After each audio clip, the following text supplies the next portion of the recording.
Hi everybody, today's read aloud is Chrysanthemum by Kevin Henkes. This is a picture of Chrysanthemum, and this is her name and all the letters in her name. And guess what? She's getting ready to start school just like you've started school this year. And they're learning about one another and all of their names. So let's see how her first days of school go. The day she was born was the happiest day in her parents' lives. She's perfect, said her mother. Absolutely, said her father. And she was. She was absolutely perfect.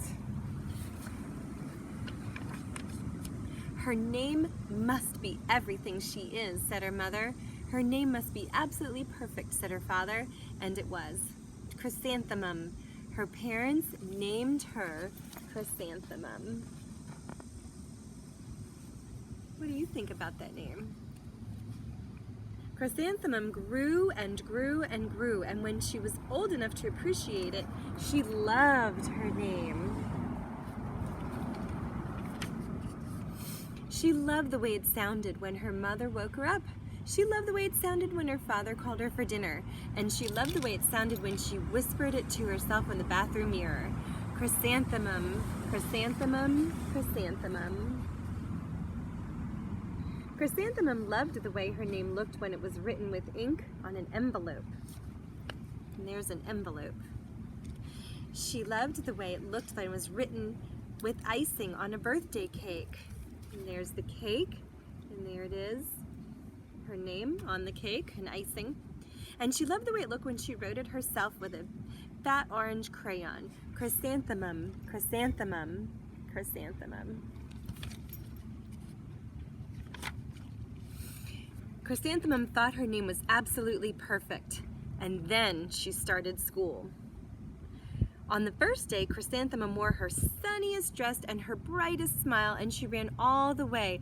Hooray, said Chrysanthemum, school. Look at her face in that picture. I see a smile and she's jumping. She looks pretty happy in that picture.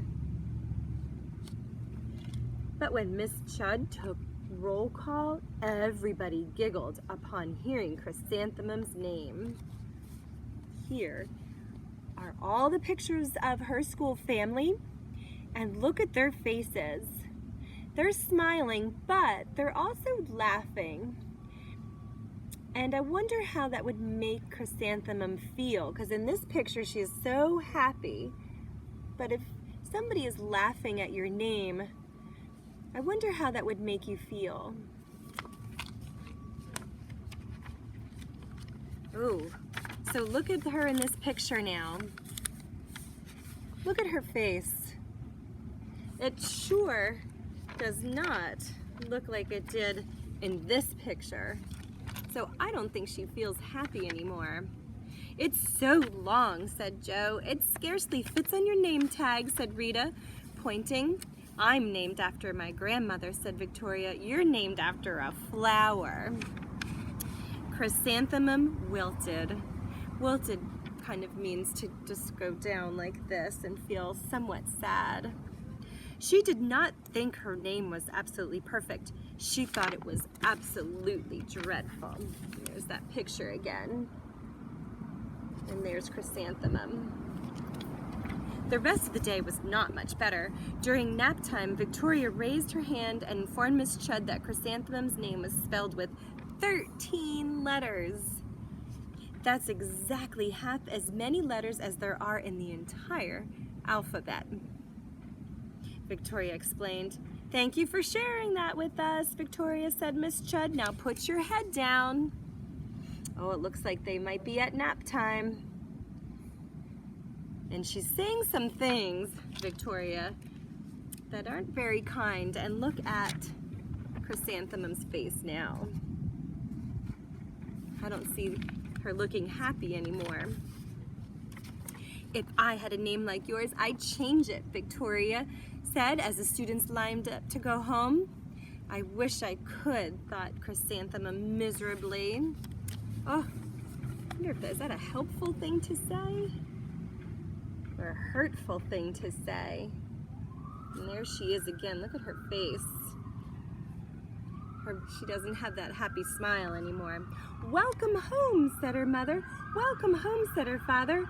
"School is no place for me," said Chrysanthemum. "My name is too long. It scarcely fits on my name tag. And I'm named after a flower." "Oh, pff," said her mother. "Your name is beautiful and precious and priceless and fascinating and winsome," said her father. "Absolutely perfect," said her father. And her parents are trying to help her. They see that she's not feeling happy. She looks a little bit sad in that picture, doesn't she? She's rubbing her eyes. She might be crying. Chrysanthemum, she felt much better after her favorite dinner, macaroni and cheese with ketchup, and an evening filled with hugs and parcheesi. There they are. They made her feel better. That's a game called parcheesi. And look at their faces, smiling. She's smiling now too. I think she's happy again. That night, Chrysanthemum dreamed that her name was Jane, and it was a very pleasant dream. Pleasant means happy. And there she is again. It's a good feeling. Jane is a very short name, like Chrysanthemum is a long name. The next morning, Chrysanthemum wore her most comfortable jumper. She walked to school as slowly as she could, and she dragged her feet in the dirt. "Chrysanthemum, chrysanthemum, chrysanthemum," she wrote. I wonder why she's going to school slowly this time and not jumping in the air like she did before. "She even looks like a flower," said Victoria as Chrysanthemum entered the playground. "Let's pick her," said Rita, pointing. "Let's smell her," said Joe. And Chrysanthemum wilted. There's that word again. Kind of makes you just feel sad. She did not think her name was absolutely perfect. She thought it was absolutely dreadful. So she went from feeling happy again, and look at her. Her mouth is turned down, and she's not looking happy. She's sad again. They're saying things that are not very helpful. They sound very hurtful. The next day was not much better. During nap time, Victoria raised her hand and said, "A chrysanthemum is a flower, and it lives in the garden with worms and other dirty things." "Thank you for sharing that with us, Victoria," said Miss Chud. "Now put your head down." Oh, and look at them laughing. And Chrysanthemum, look at her face there, trying not to listen, because it's hurtful. "I cannot believe your name," Victoria said as the students lined up to go home. "Neither can I," thought Chrysanthemum miserably. She's not just sad, she's very sad. That's miserable. "Welcome home," said her mother. "Welcome home," said her father. "School is no place for me," said Chrysanthemum. "They said I even look like a flower. They pretend to pick me and smell me." "Oh," said her mother, "they're just jealous and envious and begrudging and discontented and jaundiced," said her father. "Who wouldn't be jealous of a name like yours?" said her mother. "And after all, it's absolutely perfect," said her father. There's her face, looking sad again. Chrysanthemum felt a trifle better after her favorite dessert, chocolate cake with buttercream frosting, another evening filled with hugs and kisses and parcheesi. There she is, getting love from her family and feeling much better. That's a helpful thing when somebody's feeling sad. That night, Chrysanthemum dreamed that she really was a chrysanthemum. She sprouted leaves and petals. Victoria picked her and plucked the leaves and petals one by one until there was nothing left but a scrawny stem.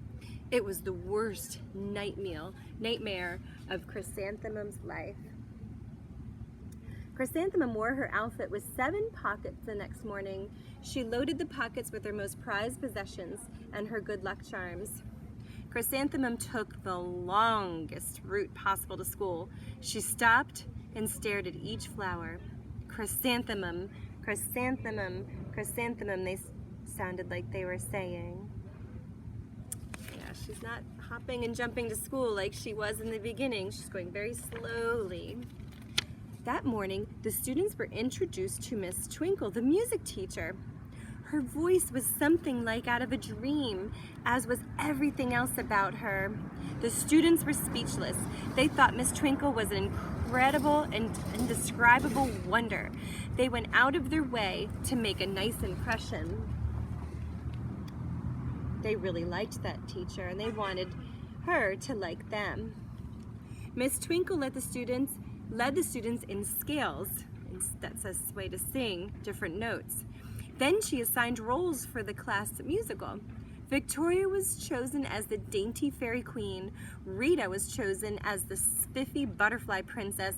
Jo was chosen as the all-important pixie messenger, and Chrysanthemum was chosen as a daisy. And a daisy is another type of flower. Uh-oh. Chrysanthemum's a daisy! Chrysanthemum's a daisy! Jo, Rita, and Victoria chanted, thinking it was wildly funny. Chrysanthemum wilted. So that's a sad feeling again. She did not think her name was perfect, and she thought it was absolutely dreadful. There they are laughing. What's so humorous? Asked Miss Twinkle. Chrysanthemum was the answer. Her name is so long, said Jo. It scarcely fits on her name tag, said Rita.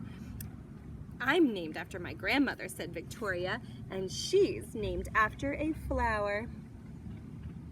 Look at her face there. Not feeling so good, feeling sad. My name is long, said Miss Twinkle. It is, said Jo. My name would scarcely fit on a name tag, said Miss Twinkle. It would, said Rita, pointing. And, Miss Twinkle, I'm named after a flower, too. You are? Yes, said Miss Twinkle. My name is Delphinium. Delphinium Twinkle. And if my baby is a girl, I'm considering Chrysanthemum as a name because I think it's absolutely perfect. Oh, that's interesting. Let's see, look at Chrysanthemum's face now, and look at all their faces. So she's changed now from being wilted and miserable and sad to Chrysanthemum could scarcely believe her ears. She blushed, she beamed, she bloomed. Chrysanthemum, Chrysanthemum, Chrysanthemum. Do you think she's feeling happy again, or feeling better? Do you think she's starting to like her name again? I think so. Jo, Rita, and Victoria looked at Chrysanthemum longingly. Now, instead of making fun of her name, they wish they had a name like Chrysanthemum. Call me Marigold, said Jo. I'm Carnation, said Rita. My name is Lily of the Valley, said Victoria. Oh, look at that. They want names like flowers too. Those are all names of flowers. Chrysanthemum did not think her name was absolutely perfect. She knew it. Look at her face. There's that happy smile, just like in the very beginning of the story. Let's see if we can find that picture in there. And she's happy again, and she feels good. And I'm glad that she likes her name again. This is one of my favorite stories, and I'm glad that we're learning all about you and about your name. And sometimes we have happy and sad feelings just like Chrysanthemum, and we'll talk more about that this week. See you soon. Bye.